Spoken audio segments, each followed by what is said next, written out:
जय हिंद। अपना YouTube channel JTS एडु academy में आप सभी का स्वागत है। आज मैं प्राचीन इतिहास के स्रोत से महत्वपूर्ण सुपर 30 सवाल लेकर आपके बीच मौजूद हूं।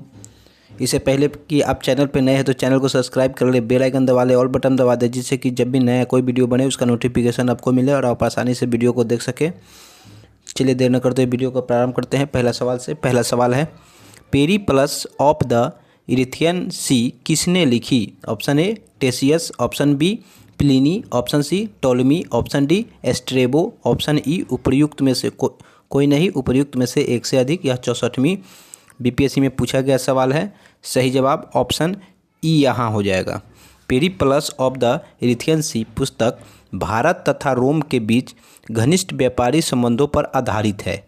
इस पुस्तक के लेखक का नाम स्पष्ट नहीं है। इस पुस्तक से भारत के बंदरगाहों तथा व्यापारिक वस्तु के बारे में जानकारी मिलती है। चलिए नेक्स्ट सवाल की ओर बढ़ते हैं। दूसरा सवाल, चीनी यात्री सुंग युंग ने भारत यात्रा की थी। ऑप्शन ए 515 ईस्वी से 520 ईस्वी, ऑप्शन बी 525 ईस्वी से 529 ईस्वी, ऑप्शन सी 545 ईस्वी से 552 ईस्वी, ऑप्शन डी 592 ईस्वी से 579 ईस्वी। सही जवाब ऑप्शन ए 515 ईस्वी से 520 ईस्वी। सुंग युन एक चीनी यात्री था जो 515 ईस्वी में भारत आया था।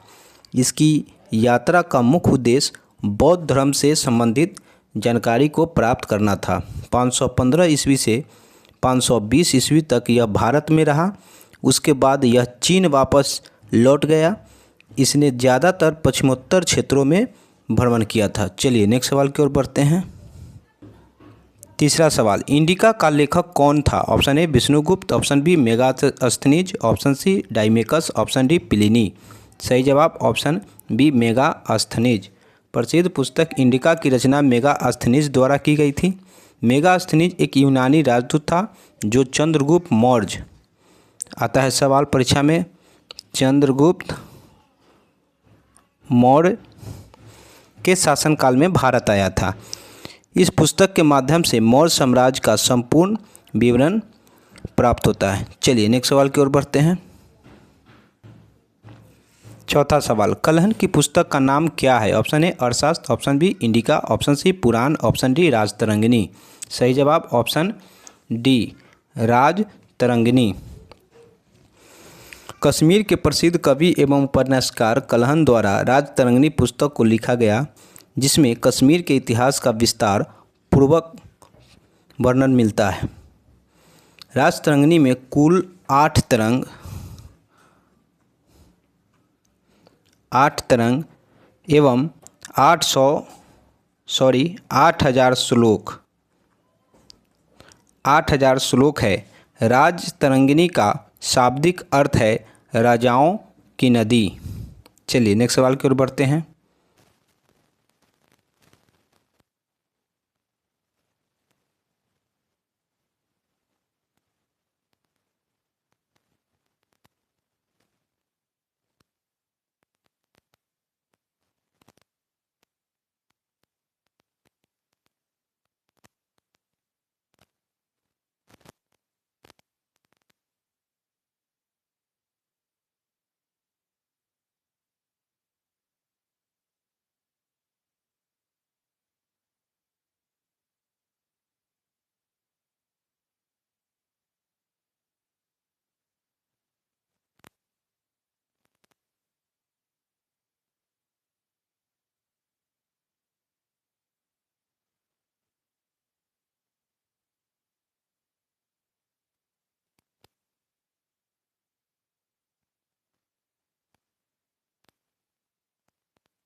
नेक्स्ट सवाल 19वां सवाल, अशोक के शिलालेखों में प्रयुक्त भाषा है। Option A Sanskrit, option B Prakrit, option C Pali, option D Hindi. यह 46वीं बीपीएससी का पूछा गया सवाल है। सही जवाब ऑप्शन बी प्राकृत। नेक्स्ट सवाल 20वां सवाल, अर्थशास्त्र के अनुसार सीता भूमि का अभिप्राय है। ऑप्शन ए न जोती जाने वाली अनुपयोगी भूमि, ऑप्शन बी ब्राह्मणों के स्वामित्व वाली भूमि, ऑप्शन सी जनजातियों द्वारा जोती जाने वाली भूमि, ऑप्शन डी वनीय भूमि। सही जवाब ऑप्शन सी जनजातियों द्वारा जोती जाने वाली भूमि। नेक्स्ट सवाल 21वां सवाल, कुमार संभव महाकाव्य किस कवि ने लिखा। Option A Chandbardai, option B Banabhatta, option C Harisena, option D Kalidasa. सही जवाब ऑप्शन डी कालिदास। नेक्स्ट सवाल 22वां सवाल, कौटिल्य के अर्थशास्त्र में किस पहलू पर प्रकाश डाला गया है। ऑप्शन ए आर्थिक जीवन, ऑप्शन बी राजनीतिक नीतियाँ, ऑप्शन सी धार्मिक जीवन, ऑप्शन डी सामाजिक जीवन। सही जवाब ऑप्शन बी राजनीतिक नीतियाँ।